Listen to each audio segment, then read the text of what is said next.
everyone, my name is Teresa Polterova. I'm a senior writer at space.com, and today I have something really special for you. I'm here with Sir Brian May, the rock legend of Queen, who also happens to be a part-time astronomer, and he was one of the scientists working with data and images coming from NASA's OSIRIS-REx mission.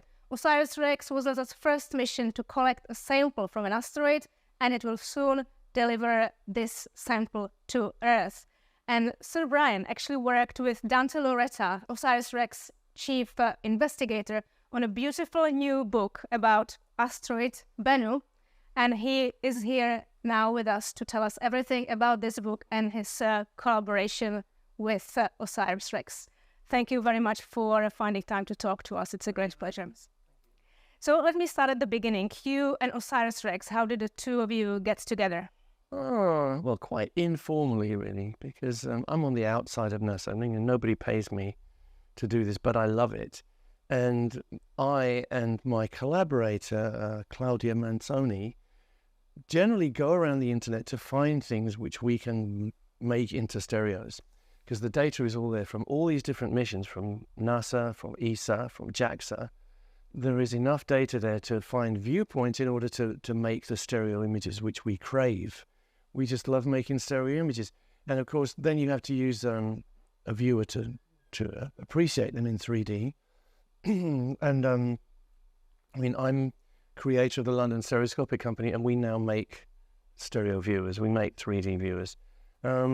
So what happened with me and Dante was I sent him just off the cuff a couple of his images, which I'd made into 3D along with Claudia. And he was amazed. He said, I've never seen them like this. This is such a great tool. And this might be able to help us find the landing site that we need in order to get our samples safely. So we started to interact. We started to trade emails and pictures. And from that point on, I mean, we've become very good friends during the passage of time. But a lot of work, because when it became serious, we're not just making pretty pictures, we're supplying them with images that they can view and make that crucial decision. Is this a flat enough site to land our spacecraft? Will it be safe? Will we get the sample back to Earth? So that's what I became engaged doing, and a lot of work, but very, very happy work. Is there any particular reason why you are interested in this mission? I'm interested in them all.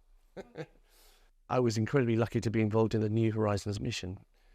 With Alan Stern, who also kind of took me under his wing, and I was able to help secure 3D pictures of Pluto. See, no one had ever seen Pluto close up before. So I was able to bring, I think, the universe's first 3D picture of Pluto to light. And they went on to photograph an object in the Kuiper Belt, as you probably know. But yes, Rosetta also, we've made some lovely stereo images of. Maybe there's a book there too.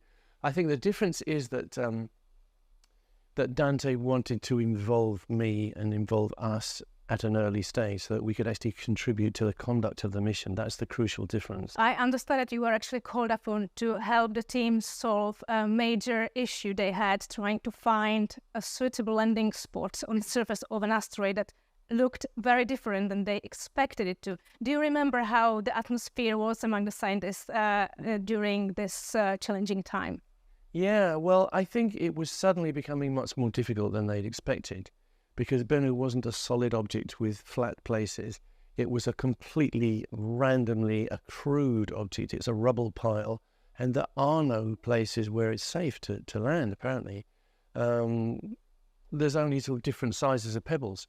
And it's very difficult to assess what the landing will actually be like if you can't be there and see it with your own eyes.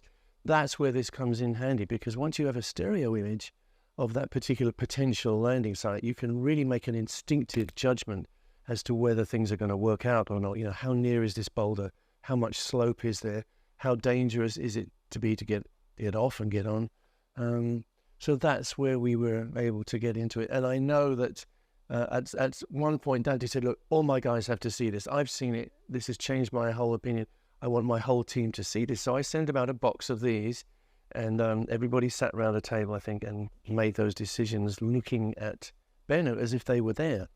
So can you explain to us, how do you create these stereo images? Basically, to make a stereo image, you need two different viewpoints. Just as in real life, when I look at you, my left eye has a viewpoint and my right eye has a viewpoint. Slightly different. I see more of your cheek here, see more of your cheek here. And that's the whole thing. I mean, I've said it there. What you have to do in making a stereo image is to reproduce that effect. So I have to take a picture from my left eye, I have to take a picture for my right eye, and then I put him in a viewer, like this, in a situation where my left eye only sees the left image and my right eye only sees the right image. Then the effect is reproduced. So I see this crater as if I were about a mile away from Bennu, but my eyes are about 100,000 miles apart. No, not that far. Delete that. My eyes are about half a mile apart. So how did the idea for the book come about?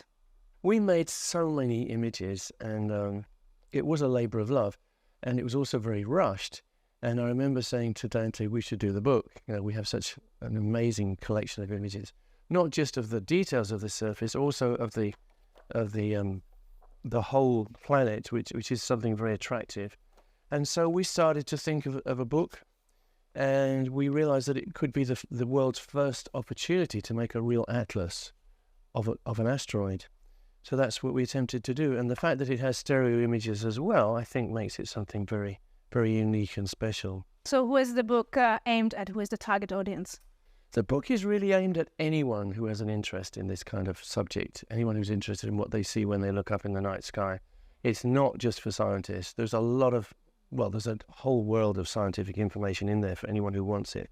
But if you read it as a story, you should be able to understand it without prior knowledge.